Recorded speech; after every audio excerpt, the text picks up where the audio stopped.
友从北京来新疆玩，辗转来到我的小木屋，远远看到就说好美。当时干木屋的时候，不少人觉得我这个房子用的漆配色有一点小众，但现在看起来绿啊橙啊的搭配起来也不违和。由于我家门前最近赶上冬麦收割，不太符合朋友对新疆的传统印象，于是我决定带着他去露营，感受一下多元的新疆。驱车40分钟依旧在本县，但是已经可以看到另一种景观。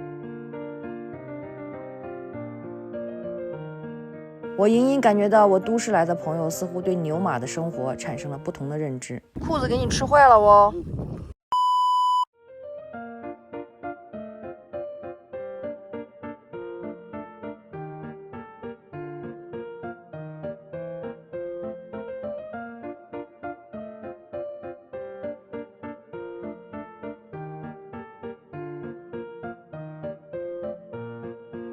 在这儿干坐一天也不会腻，感觉天边的云近到咫尺，触手可及。草原上晒被子就是这么简单粗暴地铺在地上，这样晒完的被子会有阳光和草地两种香喷喷的味道。两个哈萨克族的小姑娘马蒂娜和阿如娜跑过来问我是不是有一只狗子，说好像在网上看到过，于是开开心心留了联系方式，邀请他们来家里边玩腻子。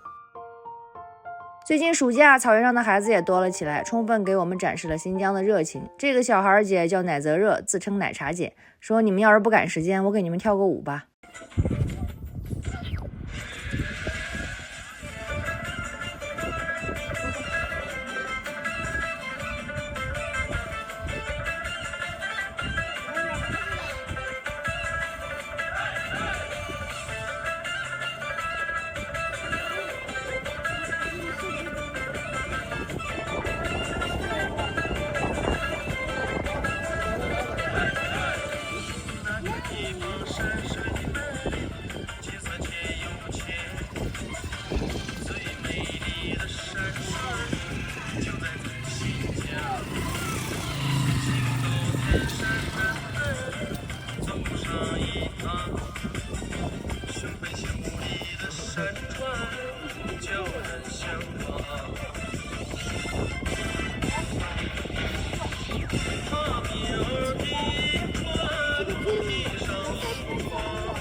真的很好。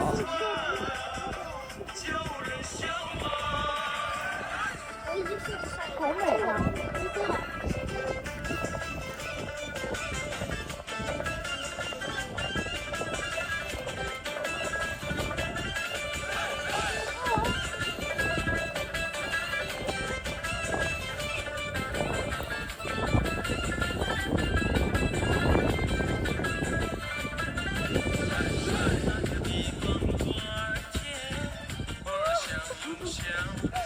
带动陆磊的这一批了。这个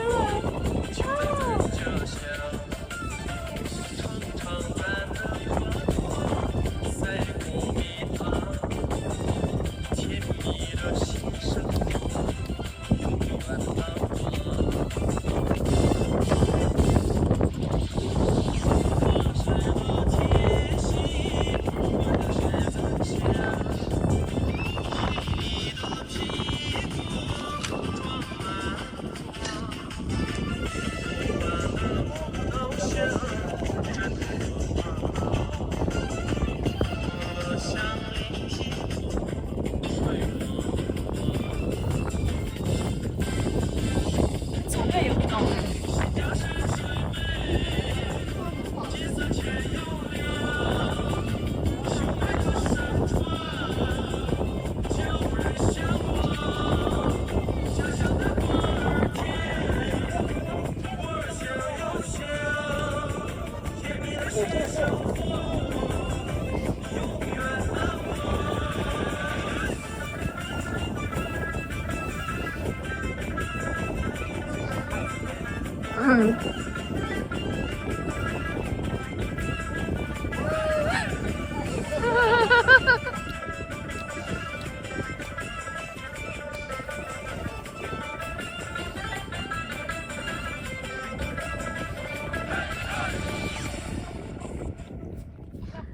啊，真不错，真不错。新疆就是这样多元热情，而我在这里生活，既可以感受伊人的率真好客，又可以满足我这个 I 人零无效社交的需求。平党一天，看看云，看看马，这样的一天有滋有味儿。